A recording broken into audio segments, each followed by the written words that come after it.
risk to stakeholders. And the question we're going to be tackling today is how much and what type of information do you share when it comes to reporting risk?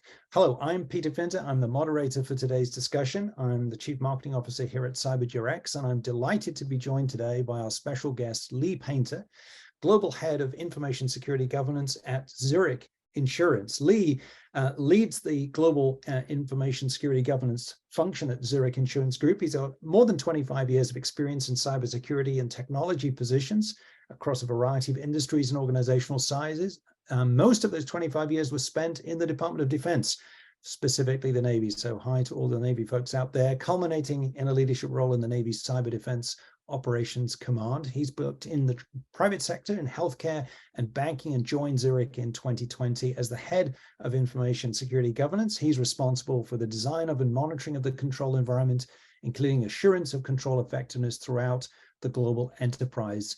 Amongst multiple other responsibilities, he works to reduce risk throughout the enterprise and ensure effective governance strategies to support and, as he says, not impede the objectives of Zurich. Lee, thank you so much for joining us this morning. It's wonderful to have you with us. And we're going to spend the next 25 minutes or so talking about this issue of communicating and reporting risk to stakeholders. And probably just to start us off, Lee, it will be very helpful for our audience to get some understanding of your organization. We described it as global in nature.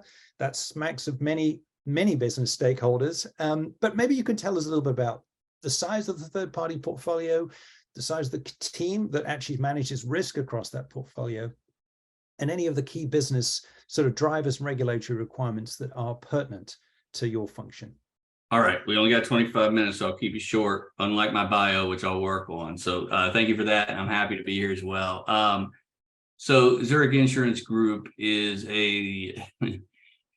we're as much a large enterprise as we are a global conglomerate of different businesses, whether it's a business unit in the UK or an entire medium-sized enterprise that works out of Australia. We have a very large footprint, a global footprint. And from a regulatory perspective, we've got on some days I try to rationalize GDPR. On other days, I try to rationalize the Chinese PIPL. And that's PIPL, not people. There are a ton of regulatory requirements in our space as an insurance company, as well as some of the other things that we do as an industry or as an organization. Our primary regulator is in Switzerland, that is FINMA. We have a secondary regulator. We like to call the secondary regulator is out of Germany, BaFin. So we've picked the two easiest in the world to work with. And we also have requirements for our Zurich North America organization and our farmers, which is a part of us organization, that are US based. So I have to worry about NYDFS. I have to harmonize across all of those. The team that helps to manage risk, we got about 60,000 employees, and they should all be helping us manage risk. It's all a part of it. We have it directly in our security function. We have around 300, but of course there are functional components that are tied to that, like our group risk management, our security technology operations that are outside of that. So it gives us kind of a broader team, if you want to think about the core group of around 500. That help manage across the organization. And I know that sounds like a big number, but now I'm going to talk about the size of that vendor population, and you'll realize it's not nearly enough. So right now we have in just our CyberGRX, and we don't just use CyberGRX. We're trying to get to the point where CyberGRX is the output of all of the various vendor solutions we have, or vendor procurement solutions we have. But in our CyberGRX portfolio, we have about 2,000 under management. That is growing because of those efforts. But globally, the estimate is around 15,000 suppliers. And we're working to get all of those in a state where we understand them, starting with the most critical. That makes sense. And do you consider all 15,000 to be cyber relevant? Or do you think about that as a way of unless they're sending us letters, they're all cyber relevant. it gets really difficult these days to not think of something as cyber relevant. The only time that we kind of don't go in that direction is, let's say, Gartner, right? Gartner is not cyber relevant. They're a vendor. We have an account and subscriptions to that, but we don't share any information with them. There's no exchange of data. But anything else, even if it's paper, we care about it, because most of the contracts that come with paper, surprisingly enough, are those that take paper and turn them into OCR imaging. It's like taking older things, turning them into electronic, so you can easily miss things if you don't consider those. Great points. So let's assume it's the majority. That's a lot of vendors, a big landscape to manage, but it's also a complex organization that you're part of, Lee. And when we talk about stakeholders, I think it's very valuable for us to try and identify how to group stakeholders together, how we think about the layers that exist within our organization and the types of stakeholders that we're operating within. I'm wondering, when we talk about reporting risk, who do you think about? Who comes to your mind, both on a horizontal plane, thinking about peers across the business, but also maybe on a vertical plane as well? The layers above have different levels of interest and engagement in risk. And we'll talk more about some of the specifics of that, but just to paint that picture for us a little bit, just to help us understand the complexity and the nature of the stakeholder world that you're operating within, Lee. Yeah, if you talk horizontally, I believe there's probably 200 stakeholders that I engage with on I'd say a monthly basis. And some of it's in a chat, some of it's an email, some of it's a forum, different levels of engagement, different levels of communication. Vertically, it's nearly the same, but it's not on the same periodicity.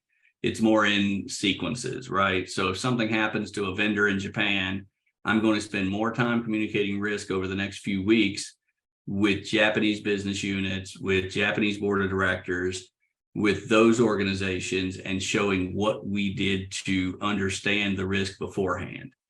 But I want to be clear, I also think there's a giant pool of communication that needs to be done vertically. You talked about up, and I think a lot of people think about up, but I also think about, as I mentioned earlier, the 60,000 employees. I want everybody to make smart risk-based decisions and have that information.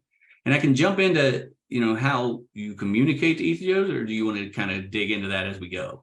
I think we could do that. Why don't we unfold that as we go along here? Okay. So you've painted a great picture there, and I love the vertical axis being an up and down axis. It may be helpful to think about what's different about these different types of stakeholders. How do you think differently about them? Do you group them together and think about how you inform and educate each group separately? Are there commonalities that are helpful to you as you think about, this very large task that you have? I love the inform and educate, the concept there. And I love the way you use that. That's what we try to do, inform and educate. And I do group, but you have to be careful. The board of directors, for example, may want a 15-page report on something, but you also have to realize that they only want the executive summary. The rest of that report is so that they can say it was done appropriately. So you have to really understand where the audience is getting the valid part of the information. If I give that same report to an engineering team, they only want the details. They want the details about what widget to turn on and off, how to change their process, how to reduce risk that way.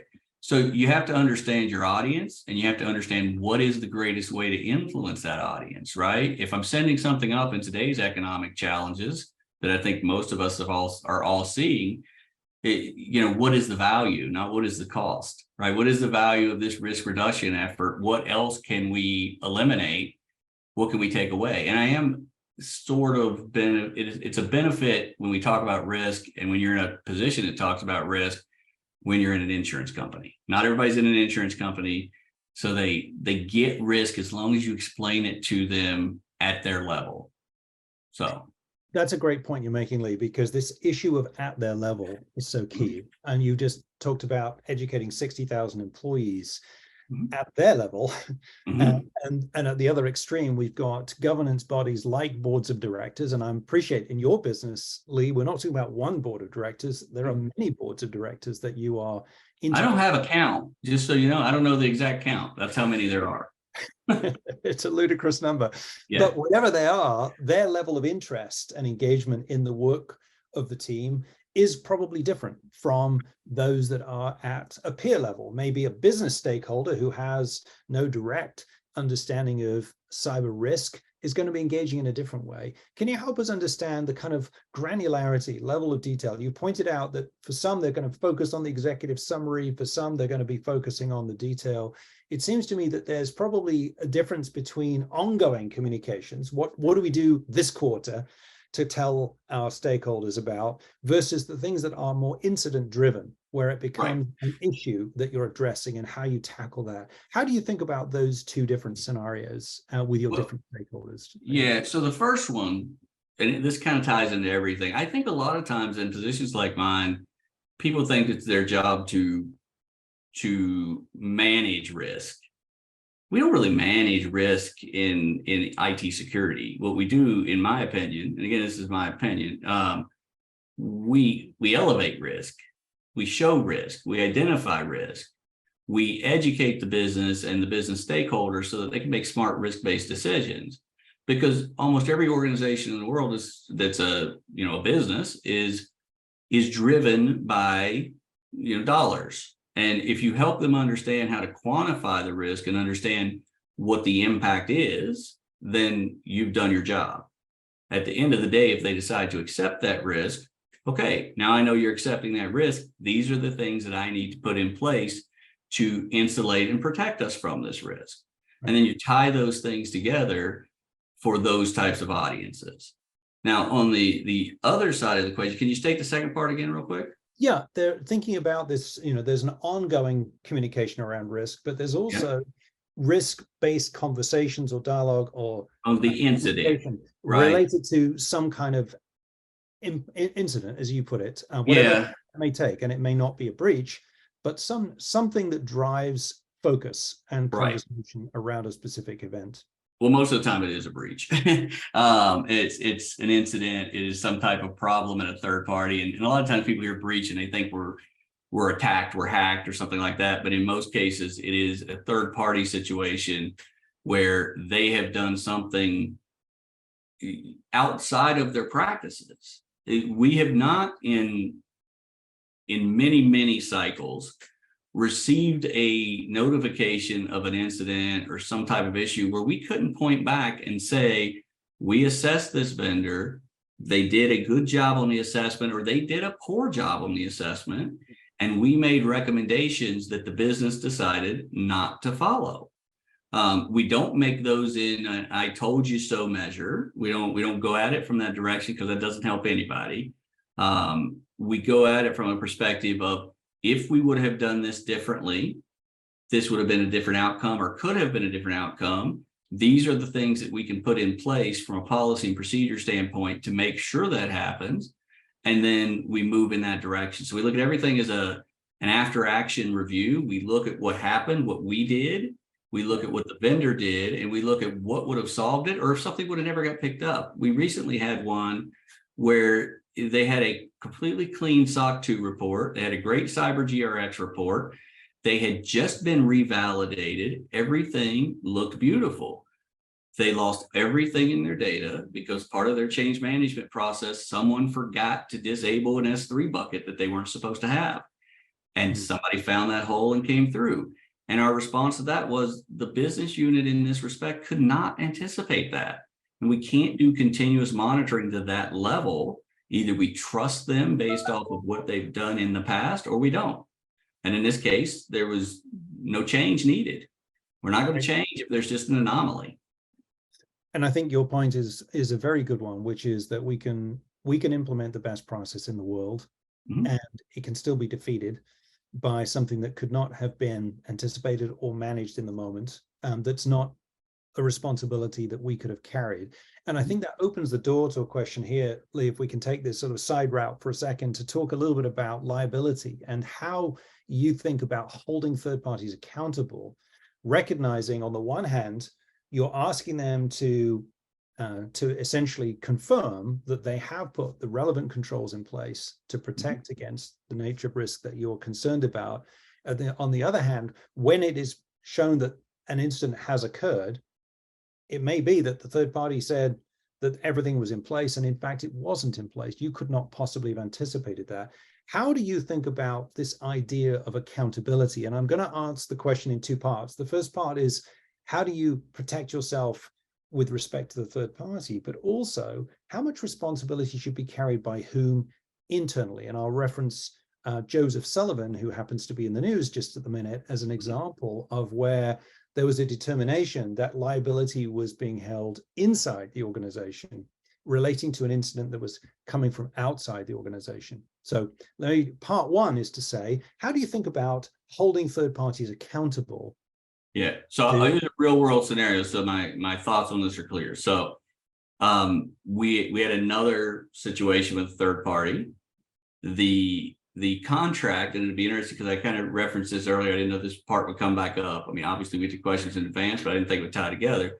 So we had an organization that was taking paper documents from us, scanning them, and providing us files back. The contract ended 2 years ago. Mm-hmm. They assured us they deleted our information.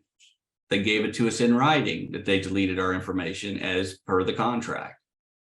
They had a breach 2 weeks ago, and our data was stolen, and they notified us.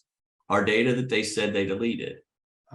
My recommendation is to go with them with every possible legal ramification that you can, because we have to hold them accountable when they tell us they did something and they did not. Now, that is different from the other scenario where they forgot to do something in their change management process. What we want to know from that scenario and how we hold them accountable in that scenario, what are you going to do differently in the future? Or do we need to look for another vendor in this space? How are you going to improve that? Because we've all been in those spots before where it's a weekend, you're working on something, you walk out the door and you didn't leave it the way it was supposed to. I've never done it where there's a breach, but I've done it in situations. I understand it can happen, for sure. Right. So I think it's that's where the accountable is. Now, I've read about the case you're talking about on several occasions for the second part on the internal accountability. And I think that goes back to what I said before. We highlight risk. We deliver risk-based information. I kind of got the sense from all my previous readings of that case, and I'll go back and apologize if I'm incorrect, it was about false statements being made, not about the compromise. It was about a cover-up, wasn't it? A cover-up, right? You always get in more trouble for the cover-up and the crime. And I'm not here to speak to whether that actually happened or how it happened. I could never get into that. It's a legal kind of case. But I'll tell you that if you're found grossly negligent for the loss of data, or you do something that is just a tremendous issue across a data set, for example, and that's where the accountability should lie. But then the organization has to put things in place to stop and measure that. So let's say that some system administrator left that S3 bucket open, right? System administrator, I'm using an antiquated term, but you know what I mean. So yeah. Somebody left that S3 bucket up. Okay, who trained that person? Oh, nobody trained them. They didn't know that. They didn't know they were supposed to do it.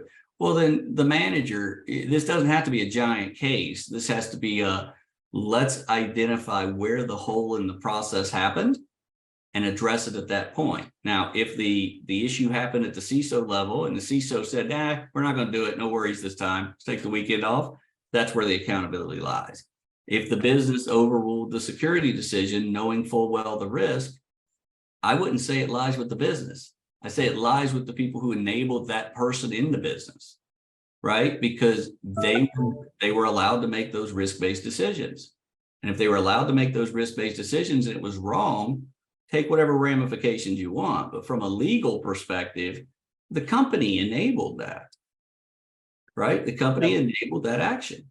You're making a great point. And I think there are parallels that we can draw from, including, let's call it health and safety at work. Yep. If somebody leaves an obstacle in the path of employees who trip over and break their leg, and the accountability is going to be around how that came to be and what needs to change for the future. And I think so often this issue is one which creates so much consternation and anxiety for people that are in our space because of that feeling that the finger's going to be pointing back and that somehow we're going to be held culpable for actions that other people have taken. Yeah. And I think your distinction there, Lee, between the role that a third-party risk team can play and the ownership or accountability for the decision around risk is an important separation, and one Absolutely. which benefits everybody. And I'm wondering if we could go back to that topic a little bit more and talk about this issue of how do you manage that interface in a way where there's clarity as to who owns what decision and where the responsibility lies to ensure that we've built the highest confidence we can in our third-party risk management program. Could you just give a little bit more insight into that, Lee? Yeah, I think it starts with clean policies and procedures, good RACI matrix, good governance, and good follow-up. But I want to be clear on what good governance is in my perspective, because I think that's a term that kind of gets everybody latches onto it, right? Governance should not be about creating another process that checks a process. Governance should be about fixing the process, right? And this is something that we do often. So currently we have a process that is how we get vendors into the organization with an application, right? Well, the process is in place, it's working, but it's because another process doesn't work. Change management. Well, let's go fix the change management process instead of creating a new one. And it's by doing things like that where you solve the problem. Another thing, not specifically vendor related, but like cloud container management, right? Cloud container management or vulnerability management within containers. These things pop up consistently, but you can't patch those little tiny Kubernetes containers, right? They're immutable. So what do? You fix the process. You're supposed to update them every 10 days. If you see somebody with a 12-day-old version or whatever the rule is, then you go after the process. You don't go after the vulnerability. Too many people go after the symptoms, and we got to focus on what the problem is. And I think the same thing needs to happen in vendor. Yeah, that's a great parallel. And I'm wondering, Lee, when you think about your stakeholders and setting the right expectations, I'm wondering, how do you approach that? What expectations do you find yourself needing to set? You've mentioned hundreds of stakeholders across the business that you interact with, many of whom, no doubt, take on new responsibilities and are therefore new to this environment that we're in and need good guidance. I'm wondering, how do you approach that issue of kind of managing your stakeholders' expectations in such a way that they understand the responsibility that they have, they understand what to expect from you and your team, in order that there's clarity in advance, so that when something happens, there's no backward-facing recriminations. Yeah, constant communication and collaboration, right? We're always, there's a lot of organizations that I've seen and been a part of where security was some isolated piece of the organization. It was, the black vault of information you have to go through. But the reality of it is we have to get embedded with the business. And when you talk about managing, look, we have the same objectives, right? Everybody should be driving from the same objective point. We have different parts of those objectives. But if you're familiar with the OKR concept, that's something that we really latched onto and we're working with. And the best example of the OKR concept is the moon launch. Kennedy went to Florida and he talked to a janitor and he said, "What is your job here?" And he's like, "I'm putting a man on the moon." That's true. That's part of what that janitor was doing, making that possible. So when we're talking to the business, when we're talking about risk, it's not only important for us to help them understand, but it's important for us to understand. Right? What is the value comparison here? If I have a vendor who has a high risk in one area, but the organization can make $300 million off of a $1,000 investment, I'm going to lose that conversation no matter who I have it with. So the important thing for me is to find out, where can I have an influence? Where can I reduce risk? Where can I help? And if I can do that, then I can get the right people on board. And then when there is a problem, you don't have that pointing fingers. Something goes wrong, they know who you are, you've worked with them. It's about being approachable and being a good teammate. Great advice. I want to, if I may, introduce the audience into our conversation. Absolutely. At this point. And I'd love to run a poll, which is going to focus on the question, what risk metrics do you currently report on? So please to pick an appropriate response from this. We've come up with a few that you might report on a regular basis. And when we say report on, we're thinking about your business stakeholders, whether those are up, down, or sideways. the information that you have found most impactful or that your business finds most impactful as it pertains to third-party risk management. So we've included here portfolio size, meaning the total number of third parties. Lee was talking about his organization of 15,000 would probably be in that ballpark. The number of critical third parties, it sounded like that was around 2,000 for Lee, so some subset of the whole. The number that have been assessed, which may be equivalent or greater or smaller. Any unusual activity, the folks that are on your watch list, if you will, or if you're not, if none of those are really a good fit, then please do just type into the chat. So we'll leave that poll up for just a few moments. And while we are collecting that data, Lee, maybe we can talk a little bit about how it looks from your side. What do you typically report on an ongoing basis to help your business understand the impact that third-party risk management is having on the organization and how you are managing the business effectively from your point of view? Yeah, so, spoiler alert, we kind of use all of this except for the don't report and the type in chat. So we use really the first four there, as well as, I kind of mentioned it earlier, the way we communicate that information. So we will work with specific business units to provide them scoring versus our control catalog on their vendors, to show them which vendors are meeting our requirements and which ones are below. Now, that doesn't mean that the exact scoring out of the platform, the CyberGRX platform is what we use, the exact scoring out of the platform may not be completely relevant to that vendor.